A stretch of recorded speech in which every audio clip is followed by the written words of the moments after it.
Boom, boom, boom. You know we had to do it.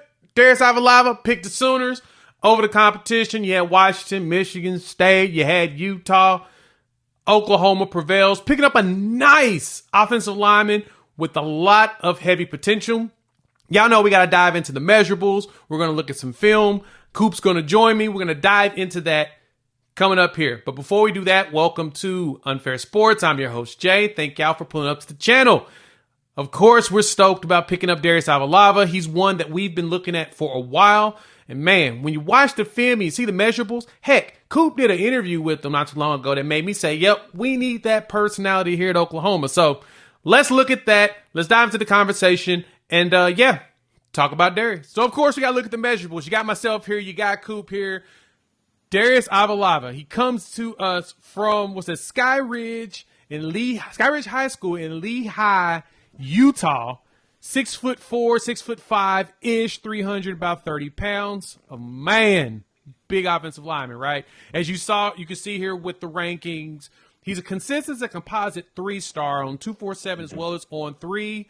But Rivals is really high on him. 230th in the country, 25th in the interior offensive lineman, and number 1 in his state.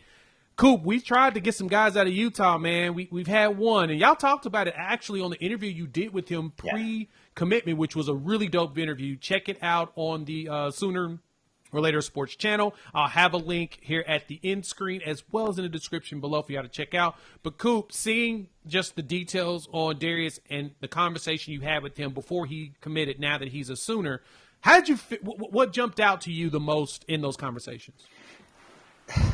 He had a hard time trying to hide his affection for the Sooners, and you know, you look into some of the comments on the video. Obviously, we don't want to be insiders, Jay. We want to just have the relationships with these guys.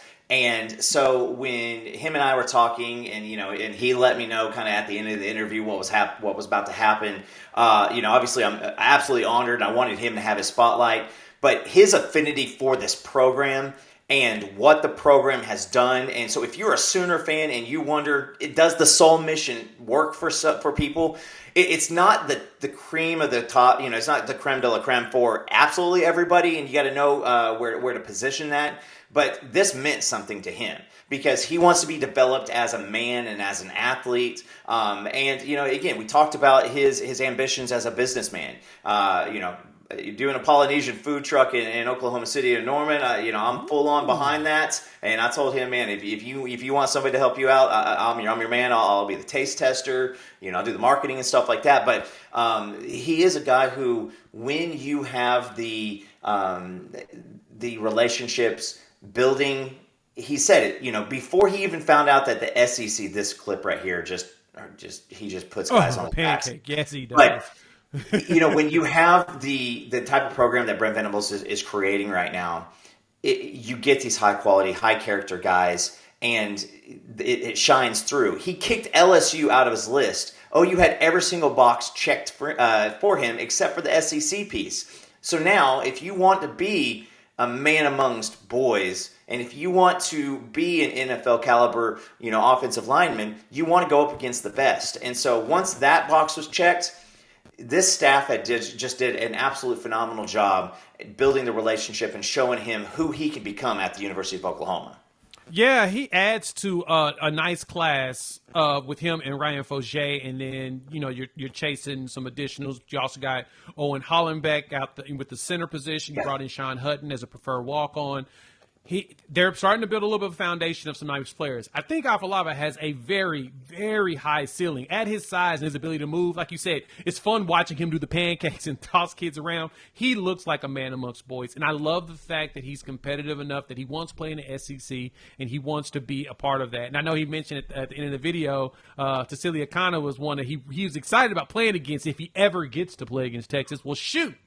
Now you're a Sooner. You definitely got the opportunity to play against your boy, and you can clown him as much as possible or whatnot, or these come after him. Because if I'm correct, they were former teammates last season, right? Yeah. He was Akana was on the defensive side of the ball, and Akana was a guy that was, a lot of people were forecasting to Oklahoma. So now he gets to go do this again, and you got Bill Bedenbow coaching him.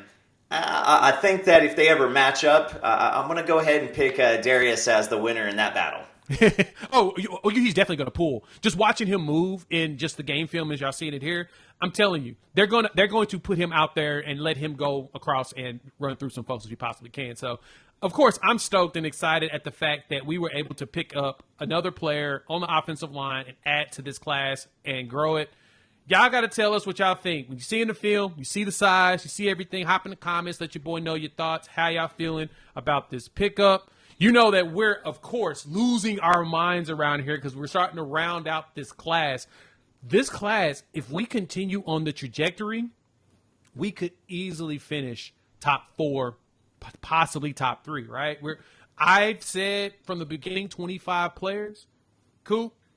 Am I still, you think I'm off base with that number? Because it feels like that's what we're going to end up with. 25 seems like the target number. I think that's what the coaching staff has wanted to really stick to. But we've also talked about it, and you listen to a lot of people. If the right guy comes down the line, and I'm going to throw some names out there. I know nothing amongst these kids right now, but a Peyton Pierce, a Jonah Williams, any other big-time offensive tackle or offensive lineman that decides, I kind of see what they're doing over there. I'm thinking differently. They will take the right guy, but I think 25 is where we end.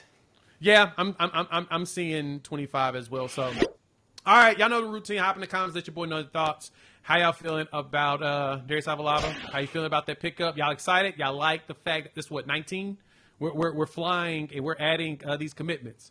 And if you've made it this far, you like the content, go ahead and hit that like button. If you're new to the channel, subscribe. We would love for y'all to join this family of college football fans, talking OU football, SEC football, college football in general, having a blast doing it. All right. YouTube says check out one of the videos we have on the screen. There's more commitments there. We'll have more content coming down. SEC starts on the 1st. So when we go live on Sunday, make sure y'all join us. We're going to be talking about that, bringing in and celebrating the fact that we're going to be going into a new conference. All right. We'll chop it up with y'all, I don't know, about a day or two. Peace.